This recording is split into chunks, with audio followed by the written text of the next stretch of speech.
एक टांग कट गई मगर स्वामी को सुरक्षित पहुंचाया। स्वामी भक्त बेजोर अश्व चेतक घोड़े को नमन करे।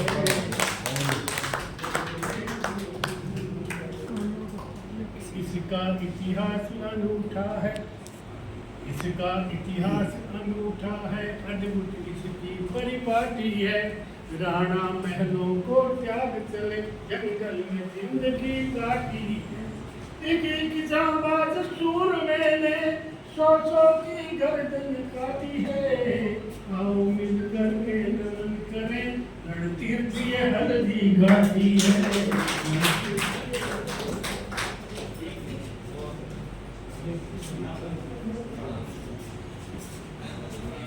आदरणीय श्रीराज जी के उपन्यास के स्वागत के लिए मैं श्रीमान जगदीश जी से आग्रह करूंगा कि आप आगे पधारें।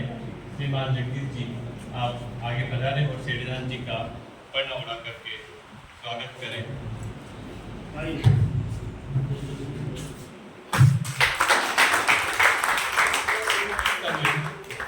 जब एक कवि का सम्मान हो रहा है तो एक कवि हमारे मध्य और मौजूद हैं जिन्होंने मेवाड़ की महिमा का गायन किया, जिन्होंने मेवाड़ की महिमा को अपने शब्दों से उनके इतिहास को अमर करने का प्रयास किया है।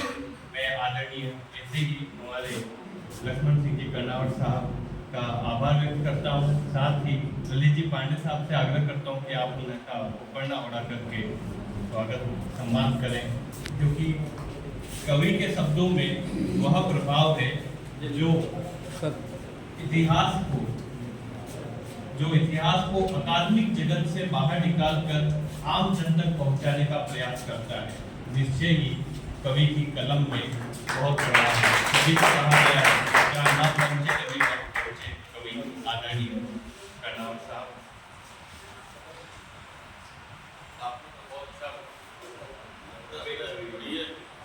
इस समय स्मरण करना आवश्यक है। 2 शब्द से मैं आग्रह करूंगा कि आप 2 शब्द में अपनी बात करें।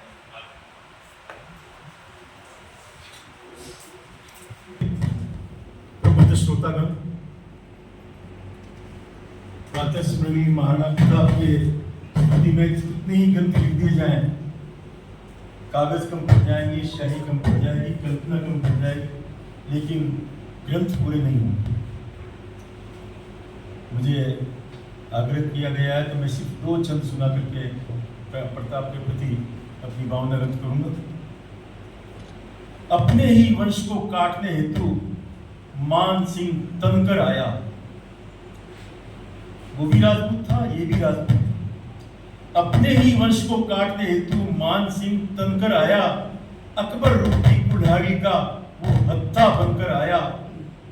युद्ध भूमि में जब राणा को वह मान हाथी पर नजर आया, आंखें पल भर में लाल हुई। डुबकी ने तनकर कह ढाया। राणा की एड़ के लगते ही सिंह बन गया चेटक मतवाला। चढ़ गया हाथी के मस्तक पर, किया खूब करतब आला। कछुआ के होश उड़े, ऐसा अपराध चेटक से पाला। मौत से बचने की खातिर घोड़े में दुबक कर संकट टाला। था हाथी के मस्तक पर चेटक, राणा ने कसकर फेंका भाला। बच गया दुबक कर मान सिंह, घोड़े को तोड़ गया भाला। ये बहुत लंबी कविता है, लेकिन मुझे मालूम है कई वक्ता बोलेंगे और मैं इतनी ही बात करके अपनी कविता को विराम देता हूँ और राणा प्रताप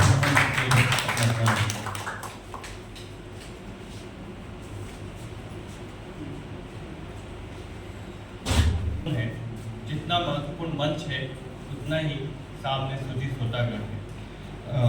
भूमिका को ज़्यादा न बांधूंगा, पर अब जिस व्यक्तित्व को हमें सुनना है वह बड़ा ही महत्वपूर्ण है और शायद प्रताप के संदर्भ में और महत्वपूर्ण हो जाते हैं, क्योंकि प्रताप के जब व्यक्तित्व को देखते हैं तो प्रताप का व्यक्तित्व 16वीं सदी में जितना महत्वपूर्ण था उतना ही महत्वपूर्ण स्वतंत्रता के संग्राम में था।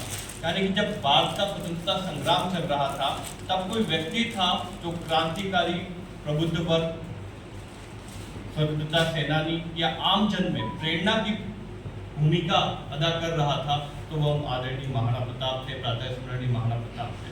प्रातः स्मरणीय महाराणा प्रताप पर जब कर्नल टोड ने लिखा, तो कर्नल टोड का लिखा गया ग्रंथ का प्रभाव जब बंगाल पर पड़ा, तो हम जानते हैं कि बंगाल में लिखा गया साहित्य बाद में संपूर्ण भारत की प्रेरणा का स्रोत बनता है। आदरणीय गुरुवर रविंद्रनाथ ठाकुर, बंकिम चंद्र चट्टोपाध्याय, माइकल मधुसूदन दत्त, ऐसी लंबी पंक्ति है, आर.सी. मजूमदार, जिन्होंने प्रताप पर खुलकर अपनी लेखनी चलाई, अपनी स्याही को बर्बाद तो नहीं कहूँगा, स्याही को भारत की प्रेरणा का स्रोत बनाया। तो मैं आदरणीय साहित्य के जगत में अपनी पहचान रखने वाले मलय जी पानई साहब जो कार्यक्रम की अध्यक्षता कर रहे हैं, मैं अध्यक्ष उद्बोधन के लिए आमंत्रित करूँगा। आदरणीय अध्यक्ष तो सबसे बाद में बोलता है,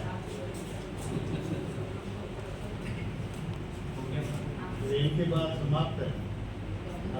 आज के इस कार्यक्रम में मंच पर विराजित महाराणा प्रताप कृषि विश्वविद्यालय के पूर्व कुलपति जी प्रोफेसर उमाशंकर जी शर्मा साहब और हमारे साहित्य संस्थान के पूर्व निदेशक प्रोफेसर ललित पांडे साहब, मेरे सम्मुख विराजे हुए सभी बौद्धिक जन, आज